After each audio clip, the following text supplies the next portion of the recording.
yang akan membantu saya lah untuk menjawab bersama-sama. Okey. InsyaAllah. Assalamualaikum warahmatullahi wabarakatuh. Selamat pagi. Boleh dengar? Ada gangguan ke, Cik Azri? Okey, jelas Dr. Jarul. Okay. Assalamualaikum warahmatullahi wabarakatuh. Selamat pagi, very good morning. Nampak Dr. Sri kat situ juga ada. So, terima kasih kepada ATC kerana menjemput saya untuk berkongsi sedikit ilmu mengenai BMC ataupun Business Model Canvas. So, izinkan saya untuk saya sharing saya punya slide.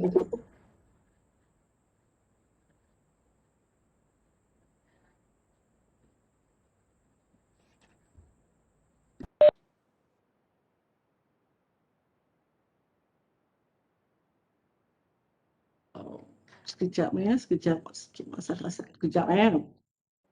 So, saya akan buatkan sebagai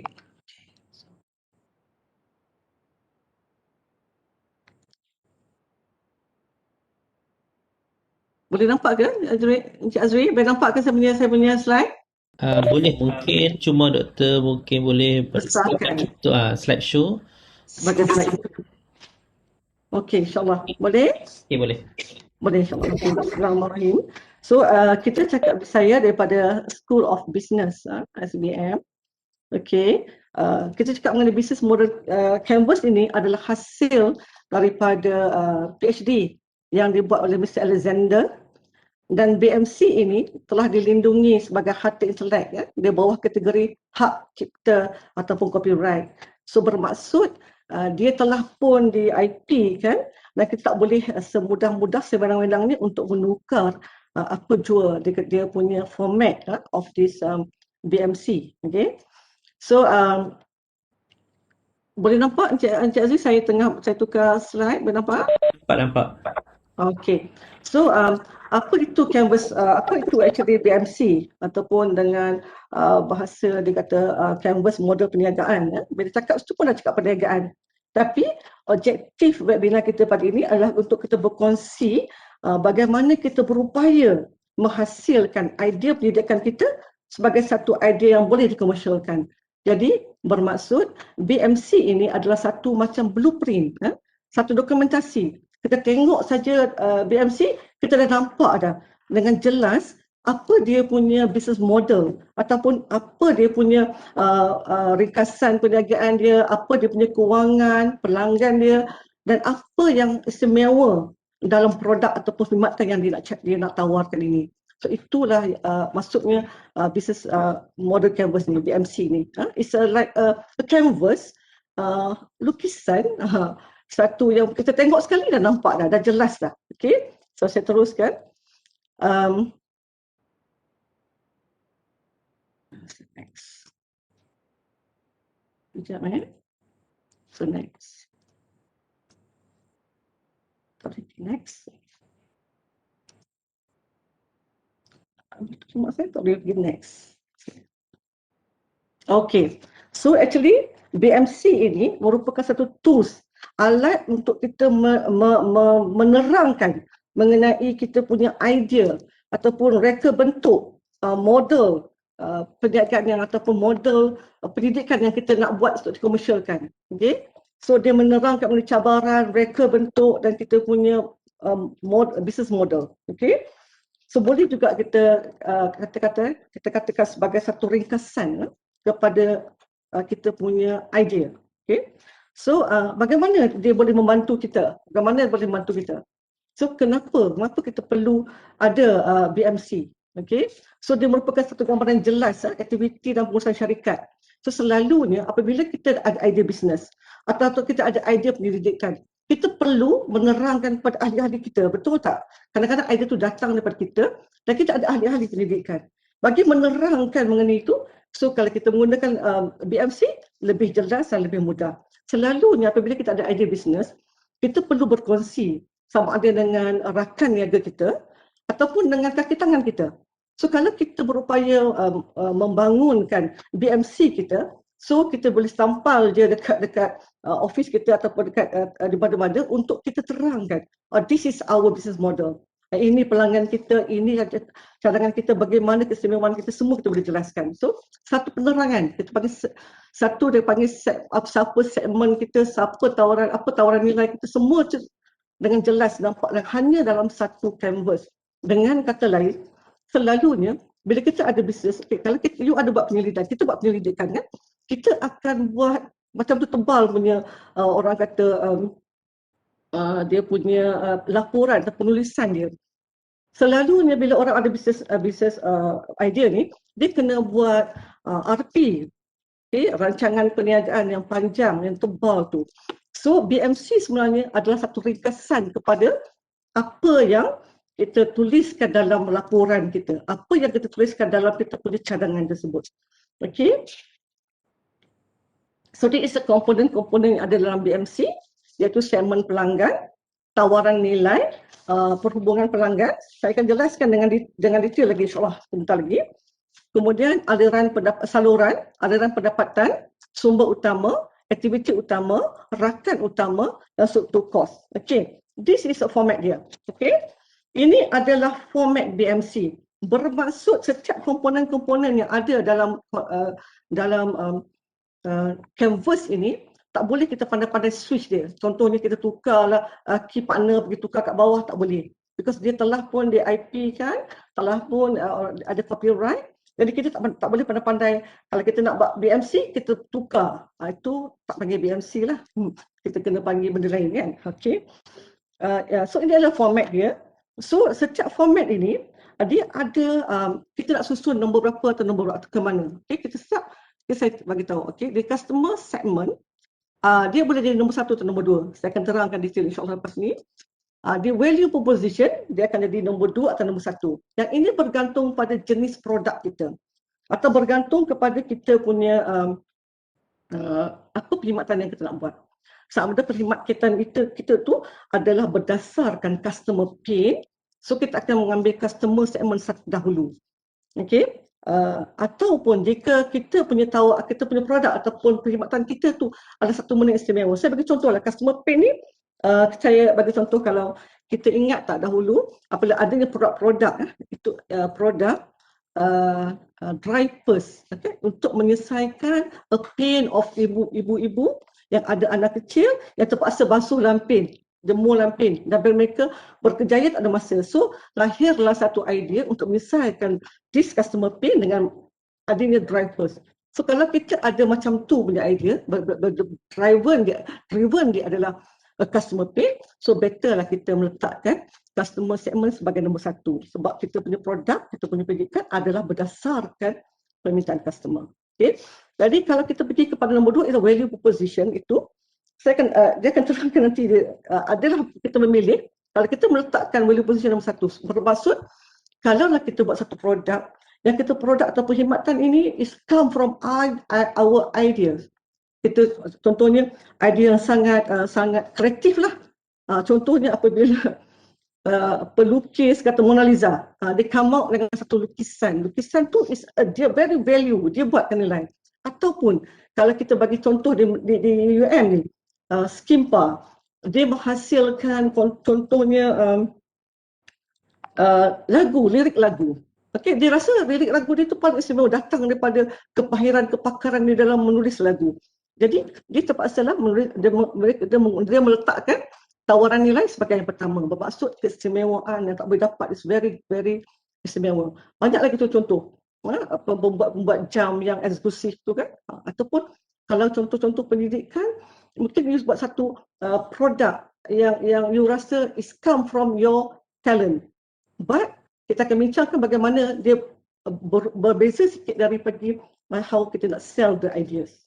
Okay. This is nombor 2. So channel, saluran akan jadi nombor 3. Saya akan terangkan satu-satu komponen by komponen lepas ni. So kita tak boleh tukar. Contohnya saluran jadi nombor 3, customer jadi nombor customer relation adalah nombor 4. Kita tak boleh switch number ni. Okay. So kalau kita kena ikut aturan susunan number ni lah. Okay. Nombor 5 adalah revenue stream. Saya akan terangkan apa tu revenue stream. Okay. Nombor 6 adalah key resources. Itu sumber utama dia. Dan ketujuh, aktiviti utama. Ke-8 adalah dia punya key partner. Ke-9 adalah struktur kos dia.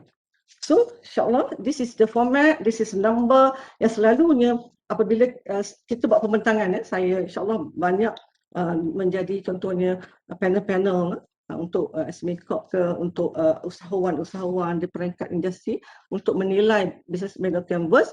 Jadi ini utama. Kontrol ni tak boleh salah. Kita tak boleh salah letak.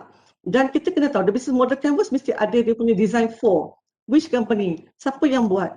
And design by, kita beritahu. So selalunya kita dengan adanya canvas ini macam ni, kena lengkap lah dengan apa design, siapa yang design untuk apa. Itu untuk syarikat ke, nama apa, kena beritahu lah. Okay. Seterusnya, now saya go one by one mengenai apa itu segmen pelanggan. Segmen pelanggan adalah siapa pelanggan. Kita kalau buat pendidikan, kita nak buat satu kajian, siapa agaknya yang kajian kita ni untuk siapa? Kan? Nak klasifikasikan mereka dalam kumpulan apa? Pelanggan ni kita segmenkan di mana? Contoh, saya ambil contoh BMC, saya buat BMC untuk Profesor Madya Dr. Syarul, di mana dia ada produk dipanggil Task Manager Profiling. Okay, saya akan share nanti. So dia punya customer segment, dia buat satu produk di mana produk untuk profile. Dia boleh profile usahawan, contohnya dia akan melihat bagaimana jika saya bagi example. Lembaga zakat Kedah, dia nak membangunkan usahawan di bawah asnaf dan dia mempunyai masalah di mana apabila dia bagi bantuan ataupun geran kepada dia punya hasnaf ataupun usahawan-usahawan, dia bagi awan untuk bakar bahulu lah kata. Okay. Suddenly 3 bulan kemudian awan tu hilang. Awan tu dah dijual. Okay. Mereka bukan jadi usahawan tapi mereka menjual. So who's the right person ataupun yang betul genuine usahawan yang nak jadi usahawan. Yang betul ada business minded, yang betul nak jual. So daripada situ Dr. Syarul come up dengan satu profile, buat satu task manager dia panggil, di mana boleh kita mengukur mereka punya kecenderungan atau ciri-ciri keusahanan. Jadi dengan task manager ini, so dia boleh menyelesaikan masalah, they can get who's the right yang zakat kena bagi. Boleh bagi. Yang ini sebenarnya based on pengalaman saya dalam agensi membangun usahawan ini bukan masalah zakat Kedah saja. Memang masalah semua agensi-agensi yang bangun usahawan. Kita ada lebih kurang 60 agensi yang bangun usahawan di Malaysia ni. Termasuklah kata SME Corp, Perda, Pharma, Mada, all these agensi. Ada 60 agensi dan mereka ni bermasalah adalah bila mereka bagi geran, mereka tak tahu kan. Kemudian bila kita tak ukur performance dia tak tahu bila ukur performance mereka hilang dengan duit itu, mereka ambil kan. This is salah satu contoh. Saya ambil contoh daripada task manager profiling yang dibuat oleh Dr. Syarul. So apabila cakap pasal segmen dia, so salah satu dia punya segmen dia punya pelanggan adalah agensi.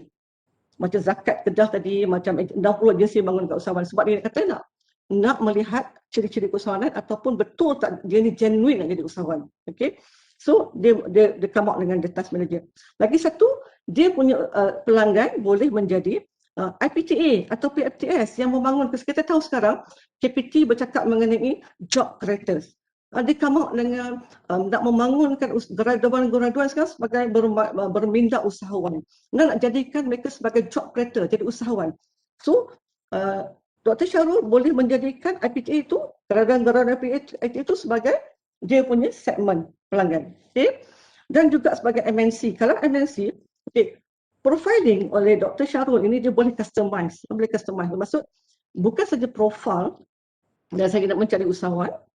Bagi saya sebentar.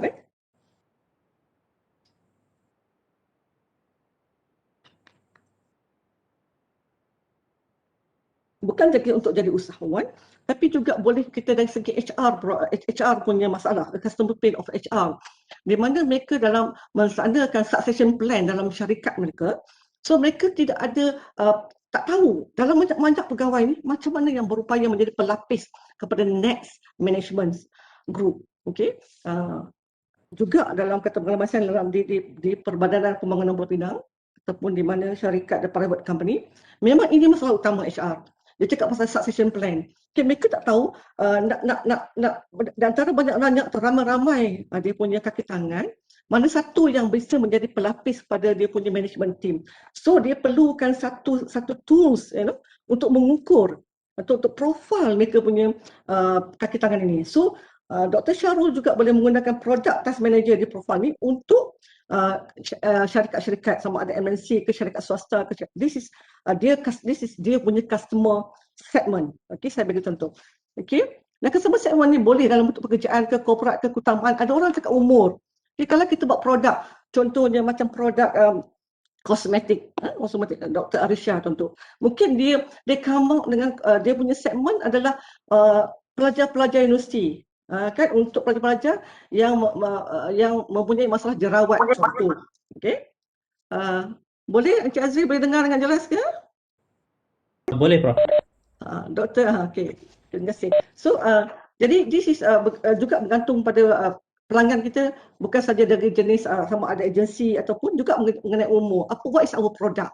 Okay, kalau produk macam si contoh dia Dr. Arisha, dia cakap mengenai produk kosmetik. So mungkin dia mengutamakan dia punya segmen pelanggan adalah wanita, pelajar-pelajar wanita jantina yang berumur antara 18 tahun ke 24 tahun contoh. This is bergantung pada produk apa ataupun servis apa yang kita nak keluarkan ataupun nak buat. Okay? So, next adalah tawaran nilai. Yang ni paling penting. Saya kata tawaran nilai ni, mana-mana pendidik pun kena bagi tahu why dia punya pendidikan, hasil pendidikan, result so special. Kan? Kenapa dia special? Okey, kalau contohnya kalau dalam klinik, kenapa kita perlu beli you punya, kenapa saya perlu select you, bagi grant kepada pendidikan you? Kenapa? Kerana you kata pendidikan kami akan menghasilkan satu model. Okey, apa dia? Nah, model ni contohnya, kalau kata Dr. Syarul, saya ambil contoh Dr. Syarul, task manager, apabila dia pergi kepada pitching atau pergi kepada dia, saya juga pernah bersama Dr. Syarul untuk pergi pitching ataupun pergi bentang di syarikat-syarikat Islamik, bank Islamik, the boss of bank CIMB Islamik, bos-bos agensi macam MADA, Pharma, all this UNB kita cakap, bila dia kata why your product, kenapa saya nak guna profile you, Dr. Syarul. So Dr. Syarul kata because I punya profile ni bukan saja boleh di customize, tapi dia dah award winning, telah di-verified, telah pun dia cuba dan telah menunjukkan hasil. Itu contoh, dia kata value proposition ni, why your product so special. So kita kena tahu, kita punya kajian ini, apa special buat kajian kita? Apa specialnya kita punya modul yang ataupun apa je output daripada kajian kita? Apa yang specialnya? So kita kena tahu dalam petak ini. So apa keperluan pelanggan yang telah kita selesaikan, apa kualiti ciri-ciri produk kita. Kalau kata kita menghasilkan produk kosmetik, kalau dikata produk kosmetik saya tahan lama, so apa SPS 70, 80 contohnya tak ada kena panas. So dia kena bagi tahulah kualiti ciri-ciri, dia kena tunjukkan apa dia punya orang kata mungkin test lab test ke, semua ni kena bagi tahu dalam tawaran nilai. So ini kadang-kadang yang jarang atau susah kita nak highlight tu, dan susah nak dapat kata komersial kan, because kita tak tahu keunikan produk kita ataupun barangan kita. Okay. Next adalah mengenai hubungan pelanggan. So hubungan pelanggan ini, nombor 3 ni nak kata mengenai bagaimana kita sorry saya tersilap. Customer relationship is number 4. Sorry, number 4. Okay. Atas tersilap. Okay. So sepatutnya saya pergi dulu. Okay. Sepatutnya saluran dulu. Okay, saluran dulu. Maaf ya, saya tertukar number. Okay, this is channel. Okay, channel patutnya di mana kita channelkan kita punya akan kita atau promosikan atau mana dapatnya. Bagaimana kita mengenengahkan kita punya business idea ni.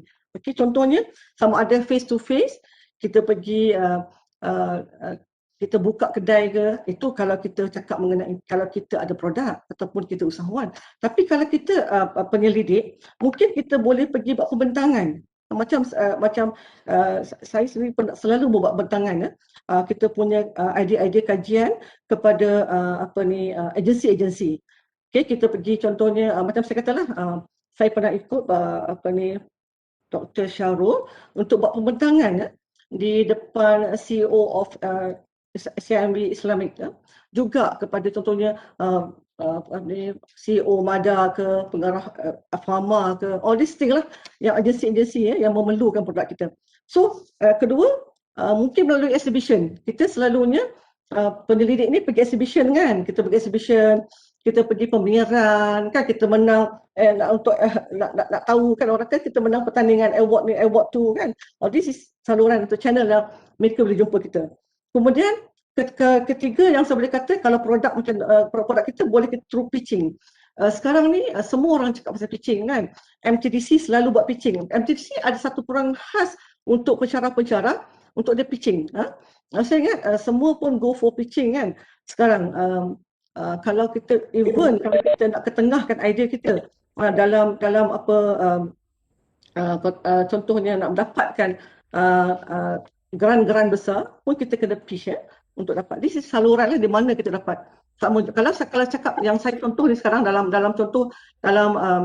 slide ini, dia cakap bagaimana kita sampai produk kita ataupun kita promosikan barang-barang kita, sama ada social media ke, surat khabar ke, sekarang talk about digital. Kita talk about IG, kita talk about FB, kita talk about YouTube, kan, TikTok, semua tu kita anggap sebagai satu saluran.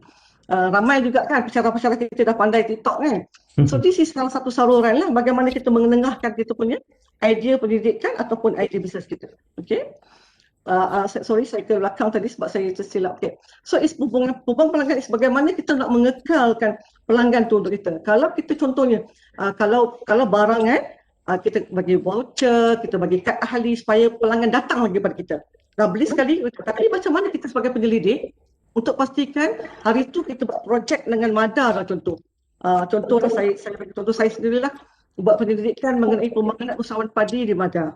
Okay. Lepas kita buat penyelidikan usahawan padi di MADA, lepas ni apa? Apa yang saya boleh offer dekat dia? Okay, mungkin saya boleh offer lepas ni apabila kita melalui kajian kita, finding dia. Ada apa-apa, Cik Azri? Ya. Boleh jelas ke? Boleh ke saya teruskan? Boleh teruskan Dr. Jarrah. Boleh jelas? Okay. Contohnya kalau di MADA tadi hasil daripada penyelidikan finding kita mendapati usahawan-usahawan ini tidak diberi latihan. Jadi selepas kita menyelesaikan pendidikan kita, so kita boleh offer pula kepada pihak MADA untuk menjalankan latihan usahawanan kepada usahawan-usahawan dia. So this stop after hubung macam mana kita nak kekal kita dengan kita. So selalu tadi suara jelas ni. Tadi suara jelas ni dia macam ada noise. Ada gangguan. Tadi jelas je baru saya mohon semua orang mute dia punya speaker. Kalau mute so tak ada bunyi sound bising-bising tu. All mute dia punya speaker dulu. Boleh? Okey. Mungkin Azri boleh mute kan? Saya akan mute kan. Boleh mute kan sebagai host, mute kan mereka. Okay. So there is hubungan pelanggan. Di mana macam mana kita nak mengekalkan pelanggan kita. Kalau kita sebagai seorang menjual produk, sebagai seorang usahawan, mungkin senanglah kita boleh buat kad, kita buat promosi, kita buat potongan harga kan. Tapi kalau kita sebagai penyelidik macam mana? Penyelidik mungkinlah kita boleh buat contohnya setelah kita buat pendidikan, kita boleh buat cadangkan your future research. Apa lagi pendidikan yang seterusnya boleh kita cadangkan dia, ataupun kita punya future perundingan. So this is yang kita boleh masukkan dalam kita punya customer relationship. Macam mana kita nak kekalkan customer kita. Okay. Seterusnya adalah area pendapatan. Nombor 5 adalah area pendapatan. Okay, area pendapatan ni, okay, kalau kita cakap bisnes, dia nak kata kalau kita jual satu produk, dari mana kita akan dapat hasil kita punya syarikat tu. Contohlah, kita kata bagaimana kemampuan pelanggan tu membayar produk atau perkhidmatan kita. Okey, kalau kita jual, kalau seorang sebagai seorang businessman ataupun usahawan, saya jual saya jual kereta lah, kan? Hasil jualan saya adalah harga kereta tersebut. Contoh kan. Jadi apa lagi yang saya boleh dapat? Kalau cara contoh penyelidikan, saya buat contoh macam Dr. Syarul punya, task manager dia. Apa yang dia buat adalah apabila dia profile ke seseorang, dia charge satu profile berapa ringgit. Kalau dia kata saya ambil Dr. Syarul kepada syarikat saya untuk profilkan saya punya staff-staff untuk succession plan. Jadi Dr. Syarul akan charge saya dari segi satu kepala berapa dia charge untuk dia profilkan. Itu dari segi yuran penyertaan. Ataupun Dr. Syarul ambil profil tu, dia kata apalah doktor, saya nak you profile kan, saya nak profile tu sendiri, saya bagi saya task manager tu, saya akan beli you punya, this is kena IP lah. Bila kata dia nak belikan dia punya task manager, dia suruh Dr. Syarul bangunkan khas untuk syarikat dia, dan Dr. Syarul tak perlu datang lagi, dia nak beli the profile, the task manager tu, so dia kena, Dr. Syarul kena copyright dulu, dan mungkin dia dibayar based on dia punya cost of dia jual dia punya produk tu, ataupun jualan program. Ada kadang-kadang kita buat macam task manager ni, dia boleh come up dengan berapa program tau yang saya buat bersama-sama Dr. Syarul. Contohlah, saya buat pembangunan usahawan Hasnaf di KPT. Jadi Dr. Syarul punya slot adalah salah satu daripada slot dalam saya punya fasa latihan. Jadi Dr. Syarul mungkin boleh bekerjasama dengan saya atau pembina syarikat untuk come up dengan satu program. Contohnya program pembangunan usahawan tani. Salah satu daripada fasa tu, kita ada 5 fasa. Fasa 1 adalah profil dulu usahawan-usahawan tersebut. Fasa kedua, kita akan ajar dia mengenai ilmu-ilmu kesawanan. Saya pula yang buat. This is how. Jadi ada banyak pendapatan ataupun kita aliran pendapatan ataupun apakah yang boleh datang pendapatan pada kita. Okey. Kalau saya buat itu contoh dari segi penyelidikan lah. Kalau saya buat contoh dari segi orang kata produk, lebih mudah. Dia ada jualan langsung, mereka ada yuran consultancy, ada charge-charge perkhidmatan kan. Kalau sekarang ni GrabFood, kalau kita beli kat McDonald, kan mungkin dia charge delivery, itu pun pendapatan kepada McDonald. Okey, ataupun bukan saja barang makanan burger tu kita kena bayar pada McDonald, tapi delivery barang hantar tu pun kena bayar. Jadi itu pun income for them. So apakah pendapatan ataupun punca-punca pendapatan kepada kita punya produk atau perkhidmatan. Okey, saya harap jelas penerangan saya. Okey, kemudian sumber utama. Sumber utama ni adalah key resources ni adalah dia kata apakah sumber-sumber diperlukan dalam perniagaan kita. Kalau contohnya tadi kan, kalau burger, apa dia key resources dia? Okey, pekerja dia yang nak buat burger kan, ataupun dia punya bahan-bahan mentah untuk buat burger tu sendiri, itu dia punya sumber-sumber utama. Dia punya kedai kan, dia punya sewaan office, itu dia punya sumber-sumber utama yang dia ada office contohnya. So, apakah sumber-sumber yang membantu perdagangan kita? Tapi dalam penyelidikan, kita kena tahu apa sumber kita. Sebagai seorang penyelidik, our sumber utama apa dia? Our brain kan? For sure it's our brain. Okay? Kita punya brain, kita punya expertise kan? Mungkin harga satu penyelidikan yang keluar ke Jauria jauh lebih murah dibandingkan kalau penyelidikan itu datang daripada Profesor Kurahana. Untuk guru saya yang Prof tu ada dalam kan? Ya, Prof kuat. Prof tu ada kan? Okay. Ada. Betul tak Prof? Pendidikan yang dikeluar oleh Prof Kurahana, harga dia kalau dijual lebih berbeza daripada harga pendidikan yang dikeluar oleh saya yang tak ada profesor, cuma doktor saja. This is how kita menilai, orang kata intellectual punya, kita sebagai seorang penyelidik kena letakkan harga intellectual kita tu lah. Ramai yang kita tak gerti nak letak intellectual punya ni kan. Saya rasa Prof Kurahana dah ada dia punya peran ni sendiri. Orang sebut je Prof Kurahana, orang kenal dia punya brand. Kan? Lagi satu contoh kata saya nak cakap pasal sumber ni, ada orang sumber based on dia punya popularity sebagai seorang penyelidik atau seorang pensyarah kan. Saya selalu tengok di TV kan, keluarnya Profesor Dr. daripada Profesor Dr. Irwan Shah cakap pasal ekonomi. Dia brand dia sendiri, itu sumber utama dia. Dia adalah sumber utama bagi dia punya pendidikan ataupun dia punya produk apa saja. Okay. This is salah satu saya tunjuk sumber kalau pendidikan. Lagi satu apa dia? Kita punya teknologi. Kedua, kita punya laptop. Kita kalau tanpa laptop, most of pensyarah akan cakap, saya kalau hilang laptop ni nyawa saya. Betul tak betul? Ya. Laptop dan nyawa pertama tau Encik Azri pada pensyarah ni. Dia kata separuh dia nyawa dia hilang kalau laptop dia hilang. Kan? Lagi satu dia punya thumb drive tu kan, dia punya external tu. Kalau hilang macam tu, separuh nyawa dia hilang. Okay? This is our sumber. So kita kena tahu apakah sumber-sumber utama dalam kita sebagai seorang penyelidik. Okay, beside our brain, our names, our kita punya expertise, beside juga kepadatan kita untuk kita menghasilkan pendidikan tersebut. Okay, dan sumber-sumber manusia. Kadang-kadang kita ada RA, GRA kan, kita kena sebut juga sebagai kita punya sumber utama. Sebab kadang-kadang kalau kita buat pendidikan tak ada GRA atau RA, susahlah kita. So this is masuk dalam kita punya sumber-sumber utama. So apakah aktiviti utama kita? Kalau kita cakap soal bisnes, aktiviti utama dia apa? Contohlah saya kata bisnes pisang goreng. Okay? Dia punya aktiviti utama dia pertama sekali dia pagi-pagi dia petik pisang kan. Lepas tu dia potong-potong pisang, dia goreng pisang dan dia buat jualan. Itu aktiviti utama dia. So apa aktiviti utama kita sebagai seorang penyelidik?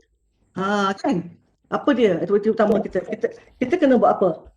This is yang kalau kita kata kita kena bangunkan modul kan.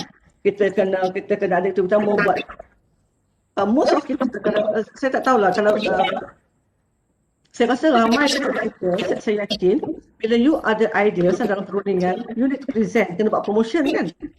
Betul tak betul? Kita pergi exhibition, kita kena pergi pitching, itu pun salah satu daripada promotion yang kita buat, itu salah satu daripada aktiviti yang kita kena buat. Selain daripada office management, kita kena buat pengurusan office, apa aktiviti kita lah? Penulisan, kita kena menulis, kena keluar idea, brainstorming, kan? All this is activity lah. Okay, so next adalah dia punya rakan utama. Rakan utama dia penting. Apakah kerjasama kita dalam menghasilkan kita punya pendidikan tu? Okay, kalau kita ada contohnya, kita punya partners adalah, partners utama kita adalah UM kan? Kita adalah pendidik daripada UM. Ya. Boleh dengar saya sikit gangguan ni. Okay. Kita adalah pendidik pada UM. So, tentu rakan utama kita adalah UM lah kan.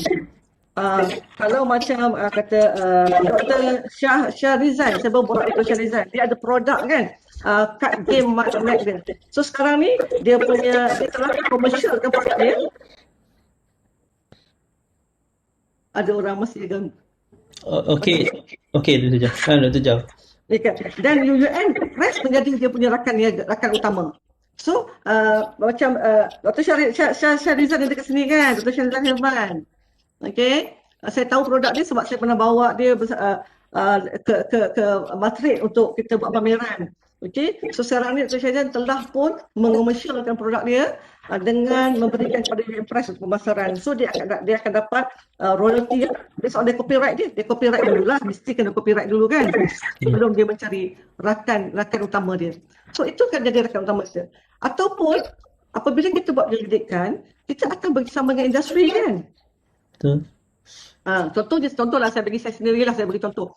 Saya nak buat satu kajian mengenai baru-baru ni saya hantar, saya tak tahu dah dapat tak dapat lagi kan. Baru dapat peringkat pertama lulusan apa dia panggil apa? Pertama punya kelulusan. So saya membuat satu program pembangunan belia, penerapan minda usahawan dalam belia B40 contohnya. Dan saya telah bekerjasama dengan satu syarikat di Sungai Petani. Dia berupaya, orang kata bukan saja saya akan buat kursus, tapi dia akan mengambil belia-belia ni untuk bekerja dengan dia, untuk menjadi rakan niaga dia. So saya akan bekerjasama dengan syarikat swasta kan. So kita akan bekerjasama dengan MNC ke, dengan agensi swasta tu, pembekal ke, pemborong ke. Saya yakin contohnya Dr. Arisha kan, dia buat produk-produk daripada halal punya produk kosmetik, tentu dia punya stokis, dia punya agent ataupun agensi swasta yang akan bekerjasama menjadi rakan utama ni dalam melaksanakan pendidikan dia. Okay, this is maksudnya akan utama. Mungkin saya nak tanya sikit berkaitan dengan rakaat utama ni, adakah hasil research tu perlu dilindungi dulu harta intelek dia baru kita cari rakaat utama, ataupun kita boleh pergi sahaja mencari rakan utama tanpa melindungi harta intelek terlebih dahulu? So step dia tu macam mana, Dr. Jauhriah? Jadi dia bergantung Cik Ajri pada dua. Bagaimana kita nak laksanakan. Kalaulah contohnya kita dah buat produk tu. Dan sebelum kita pergi kepada, contohnya lah, kalau saya bagi contoh yang paling simple, contoh yang saya pernah berpengalaman bersama dia adalah Prof. Zulaikha, kan, dia menghasilkan papan sintuk, kan. Okay. Kalaulah dia nak supaya papan sintuk ni di mass product kan, tentulah dia nak seorang yang berupaya pengilang-pengilang kan untuk mass product kan dia punya. Contohlah sekarang ni harga dia RM200. So kalau dia nak jual di luar sana, tentulah tak mampu orang nak beli RM200 kan, especially orang-orang B40. So contohnya dia akan mass product kan dengan satu syarikat lain yang boleh kilang-kilang lah, yang boleh mengeluarkan produk ni dengan kos yang lebih murah. Contohnya, dan dia akan dapat contohnya lah RM20 satu papan sintuk tu. Tapi sebelum Prof. Zulaikha pergi, Prof. Zulaikha kena kena copyright kan dulu. Kalau produk mungkin patent Cik Azri. Dia bergantung kepada IP, jenis IP yang dia cuba untuk lindungi lah. Yes. Kalau dia dah ada produk, dah telah pun boleh dipasarkan, dia kena IP dulu sebelum dia pergi. Kalau tidak, nayalah, sebab orang lain boleh. Sekarang ni semua orang boleh chapter atau boleh ciplak kan. Tapi kalau kata dia nak mulakan dulu, macam saya katalah, saya baru je mohon grant FPPKN tu, saya tak mula lagi pun. Modul saya tak bangun lagi pun. Tapi saya dah perlu ada rakan utama untuk saya dapatkan grant tersebut. Sebab tadi ingat tak tadi kita cakap pasal value proposition kan. So ada orang cakap, kenapa special sangat you punya cadangan pendidikan ini kan? Oh, sebab saya punya pendidikan akan bekerjasama dengan satu syarikat, dan syarikat ni sanggup mengeluarkan contohnya RM300,000 untuk program ini ataupun RM30,000 untuk program ini. Saya cari rakan niaga dulu. Untuk saya menang pitching, saya nak menang pitch untuk saya nak menangkan penyelidikan tersebut kan. Ada dia boleh datang sebelum ataupun selepas. Dia bergantung pada produk kita tu. Bergantung kepada situasi jugalah, Dr. Jauhriah. Yes, betul, situasi dia. Boleh ya? Cik Azri, saya jawab. Okey. Seterusnya struktur kos. Okey. Struktur kos ni penting sebab orang selalu nak tengok, apa pun orang akan tengok. Kalau pendidikan ni berapa kos you? Kan? Berapa kos? Betul tak akan keluar kan kos nak bayar GRA lah, nak bayar perjalanan lah. Maksudnya kan struktur kos. Nah, struktur kos ni kita kena tahu sebab dia akan orang akan tengok, kalau saya keluarkan kos banyak ini kepada pendidikan you, apa hasil dia? Hasil dia tu datang daripada revenue stream tadi, hubungan dia. Okey, struktur kos ni selalunya datang daripada key resources kita lah. Okey, struktur kos ni kalau dari segi penyelidikan, yang utama saya tahu, kalau dari segi perundingan, selalunya kita akan letakkan struktur kos ni. Yang pertama ni adalah dia punya bayaran profesional kepada kita lah sebagai yang menghasilkan ciptaan ni kan, atau yang menghasilkan pendidikan ini kan. Kita bagi gaji pekerja, bahan mentah kita, kos pemasaran, kos penyelenggaraan kita, bil utility. Dan ramai orang lupa adalah selalunya bila BMC dibuat oleh usahawan, pengalaman saya mengajar usahawan BMC ni ya, mereka selalu lupa struktur ataupun kos harga mereka ataupun gaji kepada mereka. Okay, mereka buat syarikat, mereka bagi idea, senaraikan kos utility lah, kos pemasaran lah, bayar pekerja lah. Mereka lupa kos pada mereka ataupun gaji mereka. Okay? Yang ini saya juga akan kalau sebagai talk about business minded lah, okay? Talk about to embed entrepreneurial mindset itu pensyarah. Setiap pensyarah kita kena berupaya meletakkan harga nilai dia lah. Okay? Macam saya kata nilai saya. Kalau struktur kos saya mungkin lebih rendah bandingkan Profesor Kurahna kan, V5 kan, kan ada Jusa VK5 macam tu bandingkan saya yang masih. Jadi kita kena tahu kos kita kena tahu berapa harga yang kita nak letak. Kalau kita talk about commercialization lah, okay, nilai tu kita kena letak sebab Saya bagi contoh struktur kos, saya bagi contoh sendiri lah pengalaman saya berada di Perbadanan Pembangunan Pulau Pinang. Saya juga adalah di sana ketika itu saya adalah kita bagi change agent ya. Saya Six Sigma, orang kata green belt, black belt semua ni lah kan. Dan kita hire satu syarikat untuk buat orang kata program kita change management ataupun kita nak buat nak mengukur prestasi pekerja-pekerja dengan melaksanakan balance scorecard di Perbadanan Pembangunan Pinang. Encik Azri tahu tak lebih kurang berapa kos dia untuk 1 tahun punya orang kata consultation ataupun perundingan kepada PDC bayar hanya untuk agreement balance scorecard. Balance scorecard. Mungkin 1 juta, 2 juta. 2 juta. Okey. Kita ada 400 orang yang bekerja dan satu formula yang mereka keluarkan. Ketika itu kita tahu bila menggunakan balance scorecard kita kena laksanakan bonus. Ketika itu kita dapat mengenai perbahagian bonus, formula pembahagian bonus. Okey, bila saya tanya, masa tu saya yang in charge perkara itu, formula bagaimana nak bagi bonus kepada kita punya pekerja based on dia punya score dalam balance scorecard tu. So dia kata satu formula dikeluarkan dia charge 80,000. Oh, nilai tinggi. Satu formula kan. Kita satu penyelidikan pun nak dapat 80,000 pun susah kan. Ya, betul. Dia hanya bukan satu formula macam mana nak bagi bonus kepada staff PDC 80,000 satu dia charge. This is how bagaimana kita meletakkan. This is cost-cost yang kita tak tahu lah. Doktor, kalau struktur kos dari segi contoh kita apply grant FRGS ataupun PRGS, jadi struktur kos kita adakah kita punya programmer ataupun kita punya RA berada pada struktur kos ini? Betul, harga dia orang punya gaji yang kita bayar tu akan ada pada struktur kos tersebut. Apa tu kalau kita punya perjalanan kan, kita punya apa lagi, kita punya pembelian peralatan kita tulis kat situ kan, utilities kita punya phone kan, rental kita kena letak sebagai cost betul. Okay. Tapi apabila kita cakap mengenai struktur kos ni, bila kita cakap dalam business punya mindset, orang akan cakap saya akan labur kat you 80,000, agaknya apa balik pulangan modal ROI yang saya boleh dapat daripada you kan. Saya bagi you 80,000, agaknya pendidikan you ni akan menghasilkan berapa juta, akan membantu berapa beria contohnya. Dia akan ukur begitu. Dan arti kata struktur kos ni adalah bajet kepada yang kita mohon lah. Kalau kajian tu bajet daripada kita mohon tersebut. Tapi kalau kita that's why dalam revenue stream nombor 5 tadi dia akan melihat apa kebaikan ataupun hasil ini boleh membantu masyarakat. Dan contohnya kalau saya bagi 80,000, kita boleh membangunkan 2,000 belia ciciran contoh. Kan? Jadi dari situlah mereka akan menilai yang kita panggil kepulangan mereka. Okay? So boleh Azri? Ya. Okey, itulah yang saya terangkan, dan ini adalah secara orang kata saya just letak dalam satu tadi saya terangkan satu page kan. Sekarang saya letakkan semua ni dalam satu canvas ini. So this is penerangan detail sajalah.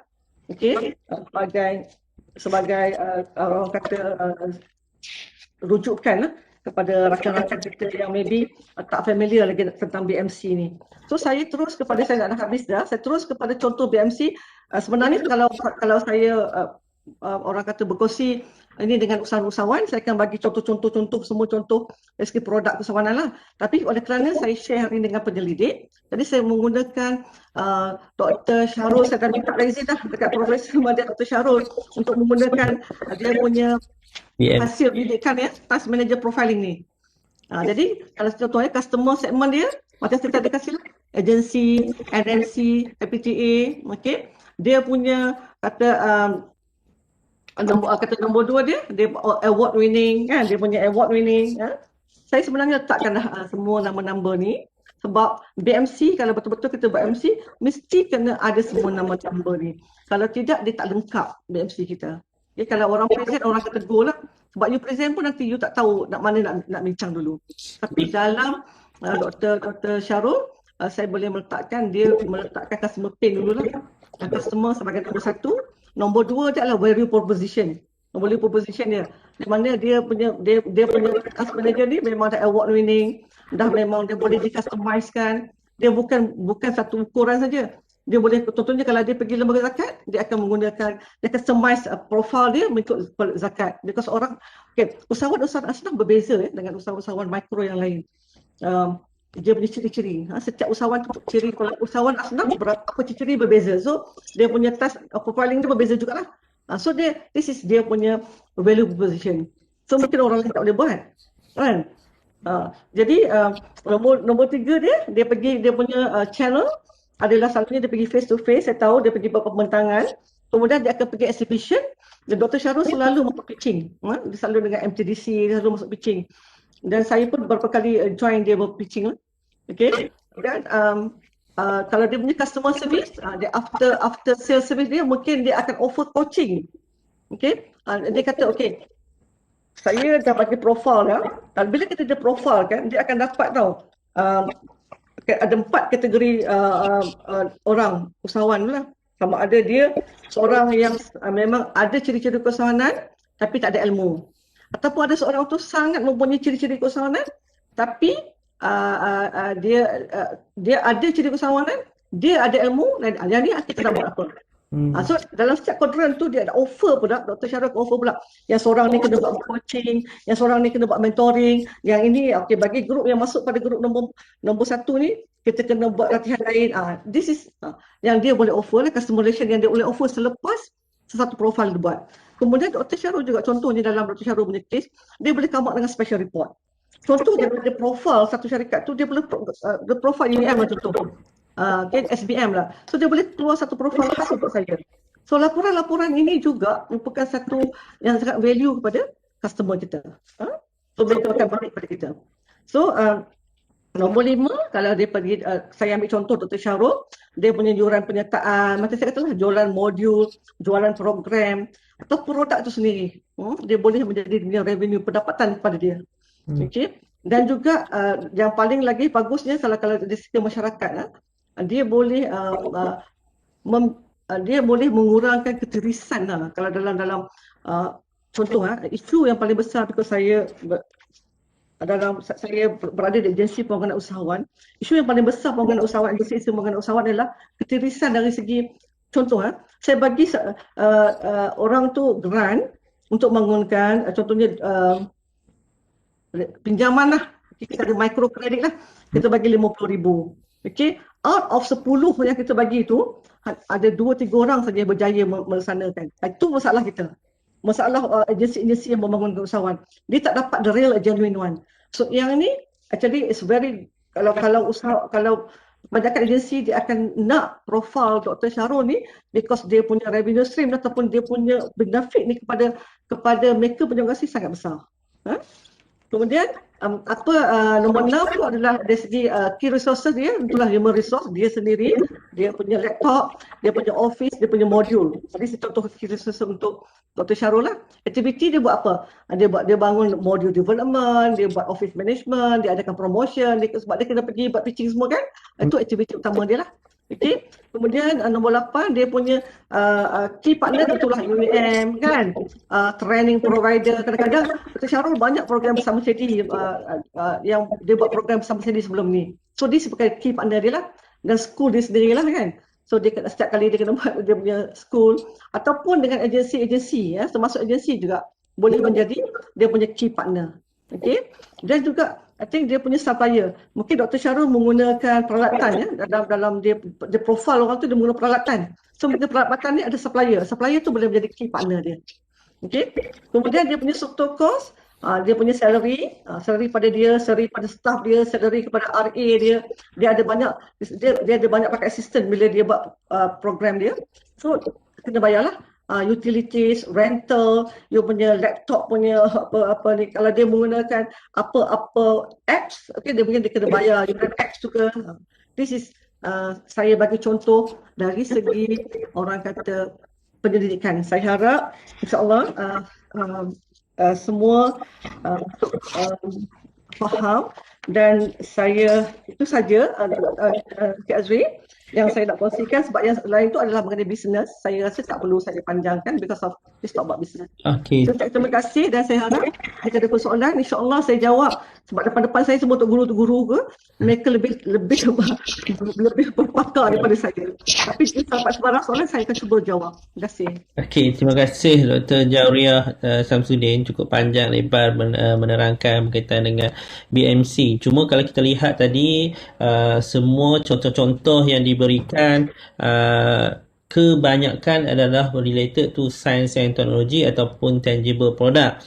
Jadi bila kita lihat kepada keadaan ataupun environment di Universiti Utara Malaysia, our produk kita ini lebih kepada, atau hasil penyelidikan kita ini lebih kepada perkhidmatan, penyelidikan, kita ada modul latihan, kita ada filem atau konten daripada Skimpo contohnya, and then kita ada educational tools. Jadi kita toward social science punya perspektif. Jadi bagaimana contoh BMC bagi research yang ke arah social science ni, Dr. Jauriah? Bolehkah Dr. Jauriah bagi contoh ataupun elaborate sedikit bagaimana keadaan BMC bagi social science ni?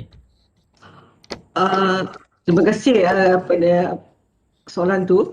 Sebenarnya dia bila kita cakap mengenai business idea ni, dia akan bergantung.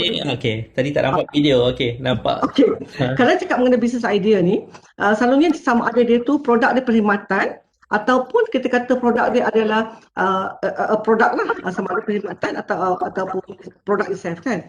Tapi kalau perkhidmatan, macam contohnya dia buat kajian. Kajian dia contohnya akan menghasilkan modul. So modul itulah yang akan menjadi dia punya produk yang boleh kita komersialkan. Okey, contohnya modul macam saya lah, modul pembangunan usahawan asnaf contoh. So saya menjual modul-modul saya ini bukan saja kepada zakat Kedah, saya juga menjual kepada zakat Pulau Pinang. Dr. Faizal pernah ikut saya ke zakat Pulau Pinang. Ataupun kepada zakat Selangor atau kepada mana juga yang membangunkan hasnaf. Jadi itu contoh. Kalau dia kata bangunkan modul untuk apa-apa latihan sebenarnya, dia boleh menggunakan modul itu sebagai satu income kepada dia. Tapi dia boleh, that's why saya kalau kita betul-betul menggunakan, betul-betul berserius untuk menjadikan penyelidik ini sebagai komersialan penyelidikan. Dr. Faizal dah ada kat sini, okay, pengarah ICC. Pertamanya saya rasa kita mungkin boleh kita panggil embed entrepreneurial mindset kepada pensyarah-pensyarah kita.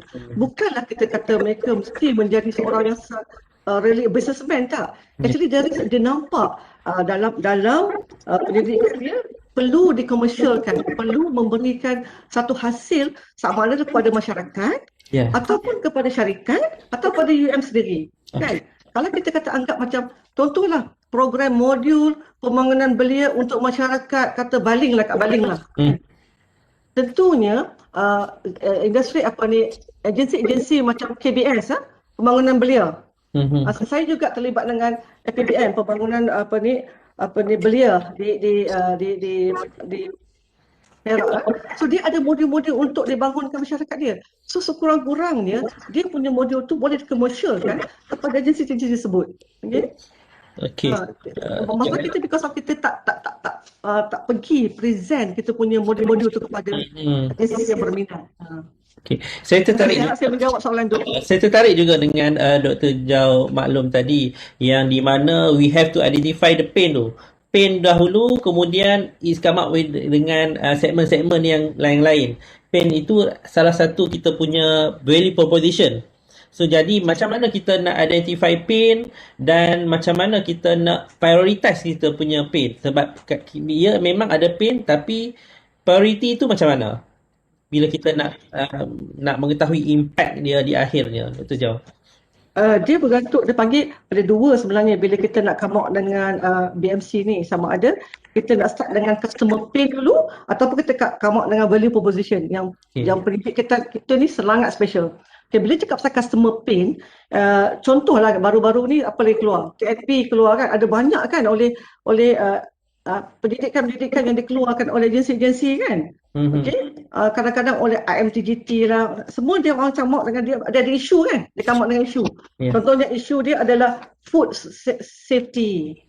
Kan? Ya. Daripada situ kita tahu dah, kita punya customer adalah orang-orang yang melaksanakan food safety ni. Contohnya lah, mungkin orang yang agensi yang melaksanakan padi contoh. Kan? Ataupun di bawah NCR, dulu saya NCR contohnya, dia nak bangunkan masyarakat Pulau Pinang contohnya. Apa masalah masyarakat Mupra di Pulau Pinang? Jadi dia highlight lah sebenarnya. Bila kita tahu dah this is customer pain, apa masalah masyarakat Mupra di Pulau Pinang contoh. Kan? Baru-baru contohnya keluar satu PKM. Dia tentunya dia ada beberapa isu yang dia highlight kan.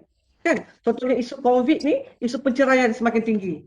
Jadi kita tahu dah, dia punya customer pain adalah masyarakat PKM sedang nak menyelesaikan masalah penceraian yang tinggi di kalangan rakyat Malaysia. So this is pain je lah.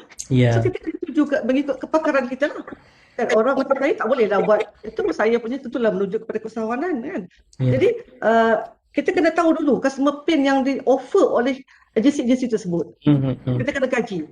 Tapi kalau kita contohnya, tadi soalan tu kalau based on customer pain, sebenarnya kalau ada pandangan saya lah kan, sebagai kalau cakap mengenai entrepreneur mindset ni, selalunya kita akan pergi kepada customer pain.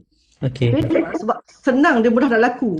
Nak menyelesaikan masalah orang ni, orang kena cepat-cepat nak beli kan. Ya, betul.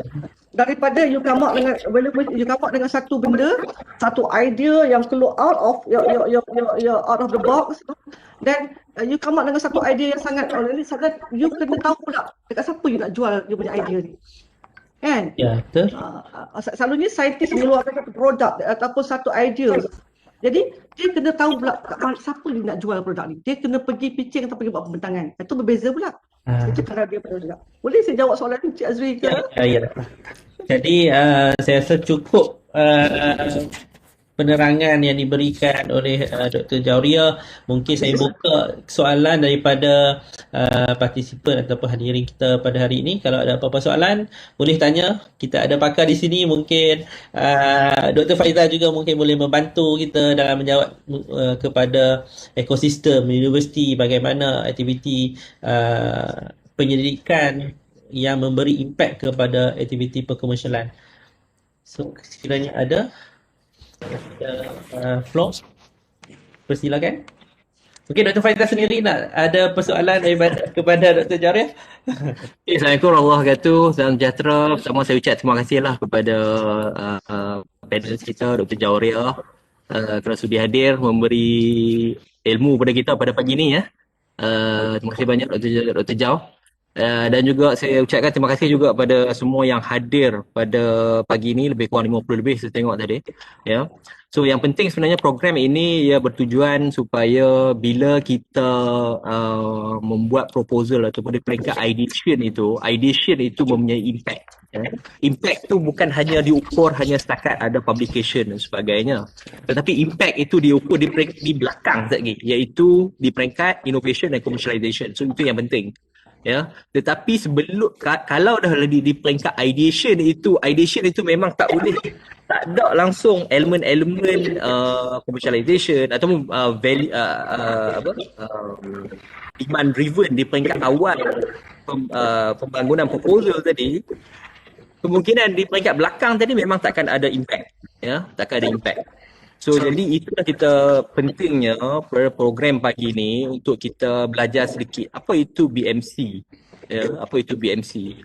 Dan sebenarnya walaupun research FRGS dan sebagainya itu bersifat fundamental, tetapi ianya boleh juga diterapkan unsur-unsur commercialization tadi. Ya, macam yang Cik Azri dengan Dr. Jauhriah maklum tadi.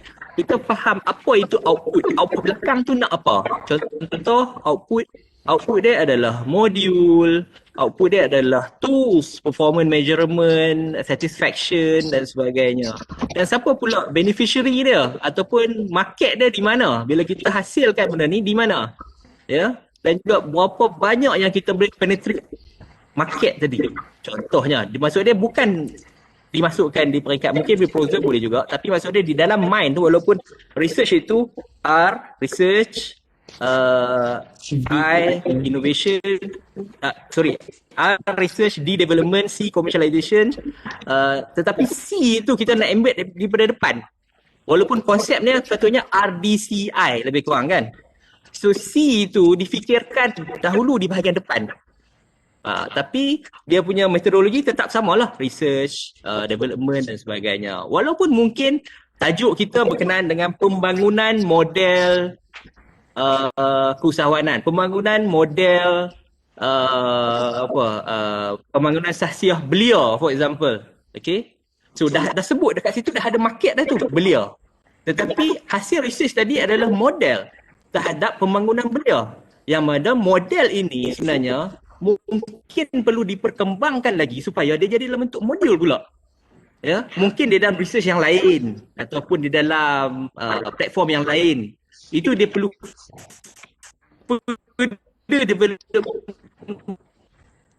Putus Dr. Faizal. research. Walaupun saya faham bahawa contoh FRGS ini bila once the output adalah bersifat raw. Betul saya? Betul-betul. Research adalah bila tamat contoh FRGS adalah dia raw ya, dia raw. Dia masih perlu further development. Contohnya hanya ada model sahaja ataupun framework sahaja. Tapi framework ini perlu dibangunkan lagi untuk membangunkan model. So dia perlukan konsep pre-commercialization kat situ. Ya, dia bangunkan lagi okey, dia untuk nak create training perlu ada modul. Training pula ada package A, B, C, D dan sebagainya. Untuk hasilkan package training tadi perlu ada modul. So modul ini perlu dibangunkan di dalam satu lagi penyelidikan, for example pre-com grant kita panggil. Ya. Kemudian nak jual pula. Isu jual kita tak susahkan pensyarah sebenarnya. Ya, kita bukan nak sangat pensyarah, maksudnya of course akan ada segelintir pensyarah yang akan lead the startup spin off dan sebagainya. Itu dah tak ada masalah. Itu kita sangat meraihkan dan mengalu-alukan. Tetapi in reality most of the pensyarah dia tak terlibat dalam perniagaan. That's fine. Kita buat platform di antara UUM dengan anak syarikat. Jadi anak syarikat ya kita sign datang kepada kita, talk is us and Putus Dr. Faizal. dan seterusnya kita assign kepada anak syarikat dan seterusnya proses pengkomersialan itu berlaku. Ya, dan pengagihan pendapatan itu dapat dilaksanakan dengan adil.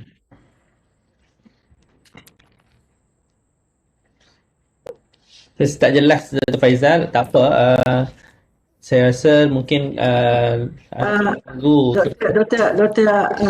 Azri, kalau saya nak tambah sikit contoh Dr. Faizal bagi tadi mengenai modul tu, based on pengalaman sendirilah bersama CD, Dr. Najib ada dengan arwah Dr. Rahim Jaguli, kami tak dengar suara Dr. Jalariah. Okey, boleh dengar? Okey, dengar. Okay. Saya bagi contoh, nak sambung sikit Dr. Faizal semasa Dr. Faizal hilang mengenai modul tu kan ya. Saya bagi contoh pengalaman kami di CD dalam berurusan dengan pembangunan modul pembangunan modul. Ini merupakan perundingan atau juga lebih kepada pendidikan kan dengan Akademi Pembangunan Belia Malaysia APBM di bawah AKBS. Kita bukan saja disuruh untuk bangunkan modul, kemudian lepas tu mereka nak beli modul kita. So the charge for modul tu lah, satu modul tu dia masa tu ada 4 modul contohnya. Modul kewangan, komunikasi perniagaan, modul pemasaran dan juga tak salah saya modul mengenai perniagaan yang jadi ada 4 modul, kita jual modul. Selain daripada jual modul tu diberi dan juga dia minta kita untuk buat teori sebab dia beli modul dan dia nak training staff dia. So dia suruh kita buat course training of trainers. Itu juga kita boleh jual course training of trainers. Tapi pada akhirnya bila dia ada masalah, walaupun kita dah train dia punya staff, tapi staff dia tak berupaya because of dia punya level of education kan. So akhirnya dia suruh kita buat program itu kepada usahawan. Jadi kita buat another income pula. Bukan saja kepada latihan training of trainers pada kaki tangan dia, another income pula kepada dia punya usahawan ataupun itu contoh dalam pembangunan modul. Jadi kalau kita boleh simpulkan di sini, di mana hasil daripada penyelidikan kita, akhirnya kita transfer kita punya expertise ataupun hasil tersebut kepada komuniti. Tadi macam Dr. Jaurah sebut, komuniti itu adalah daripada komuniti orang kampung ataupun komuniti MADA yang kita transfer secara latihan, secara consultation, secara commercialization. Itu adalah proses yang kita perolehi daripada latihan yang kita beri, dan juga dari segi consultation ataupun perundingan yang kita lakukan dengan industri ataupun komuniti tersebut. Dia datang secara langsung. Jadi ada apa-apa pertanyaan sekali lagi daripada pihak peserta ataupun hadirin kita pada hari ini? Mungkin Cik Azri, mungkin saya boleh tambah kat sini. Ya. Mungkin ada penyidik yang mungkin nak test dia punya idea ke, kan? Mungkin boleh bagi tahu, okey idea, okey dia ada research sekian, mungkin dia nak bagi tahu idea. Mungkin kita boleh improvise sikit idea tu supaya dia ada unsur-unsur commercialization kat situ, kan? Mungkin kita boleh open to the floor lah. Okey, terima kasih. Prof Ku. Ya, Assalamualaikum semua. Hari ini terima kasih kepada presenter kita Dr. Jauria. Saya pernah mendengar BMC dan sebagainya, the importance of BMC, the concept of BMC, but saya tak pernah melihat konten dia, ya. Jadi it is a very interesting knowledge to me today. Selalunya saya tahu bila kita nak promote diri kita menggunakan CV kita, bukan untuk berniaga, ya. So this one, BMC is very important. Saya pun dah forwardkan juga benda ni kepada sebagai salah seorang ahli lembaga pengarah USSB, ya. Saya rasa ini memang penting, ya, untuk saya tahu juga, ya, tentang BMC ini. Saya cuma nak tambah lagi satu tentang research dengan FRGS ataupun LRGS dan juga PRGS, ya. Saya sebagai ketua domain ICT, ya, di peringkat kementerian, kita mengalung-alungkan proposal yang ada tangible result, ya. Bukan sahaja ada fundamental result tetapi tangible result, sebab kita nak juga that output of the research tu being applied to the community. So saya merasakan benda ni memang bagus, ya, for those who have a proposal yang ada tangible result. Boleh menggunakan BMC ini, later on untuk improve the system or the prototype of the output of the FRGS product. Baik, BMC ini juga bagi saya, ya, sebab saya baru je lepas menilai proposal PRGS prototype, ya, dan shortlisted, dan ada yang telah di shortlisted dan akan membuat pembentangan pada 31 hari bulan ni, ya, untuk ICT punya domain, ya. Saya rasakan kalau mereka-mereka yang nak membuat pembentangan ni, mereka juga perlu melihat di BMC, ya, sebab bukanlah semua idea, bukanlah semua maklumat dalam BMC itu akan digunakan masa pembentangan, ya, tetapi ada sebahagian, ya, memang penting, ya, sebab bila kami bertanya pada mereka exactly how much do you think you want to sell your product, selalunya kadang-kadang kita mendengar mereka bercakap, kami tak pernah fikirkan lagi lah berapa harga nak jual. That is a wrong answer to us lah, ya, as a panel untuk menilai. Itu yang saya katakan, this BMC punya knowledge is very very useful. Thank you so much, Dr. Jauria. Terima kasih, Prof. Terima kasih, Prof.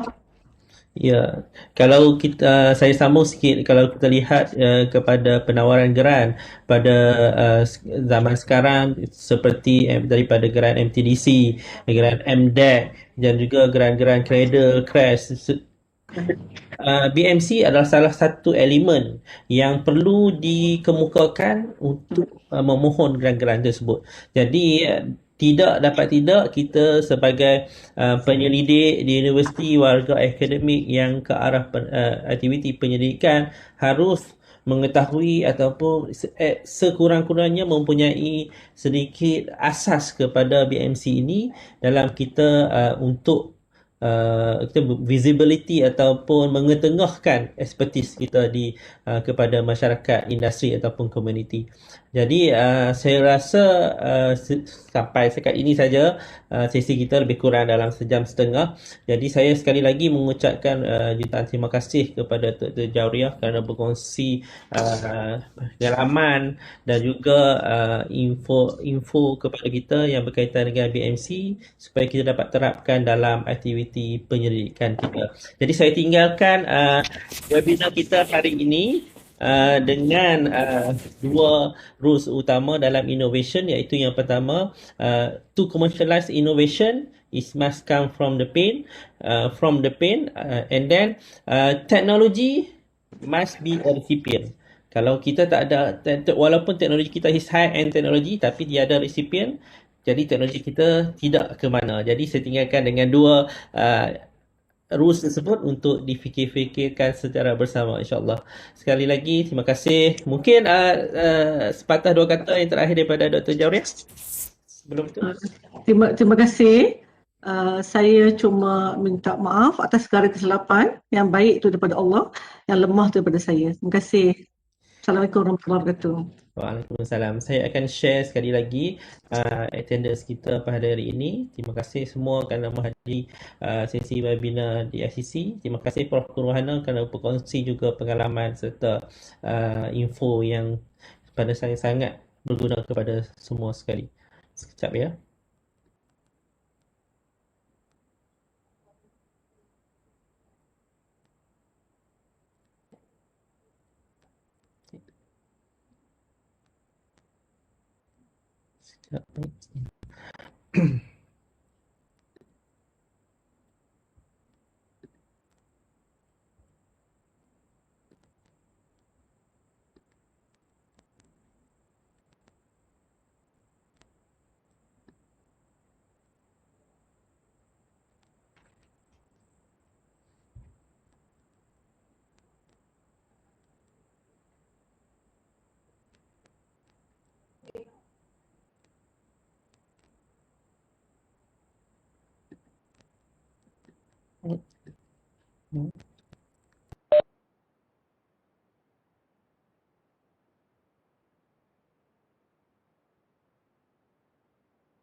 Saya rasa ada masalah sikit dengan kita punya portal sebab saya tak boleh nak buka balik kita punya attendance hari ni. Jadi kalau mana-mana yang perlukan untuk dimasukkan, yang belum scan attendance, boleh maklum ke saya secara personally ataupun boleh email kepada saya mdazri@uum.edu.my untuk record kehadiran kita pada hari ini.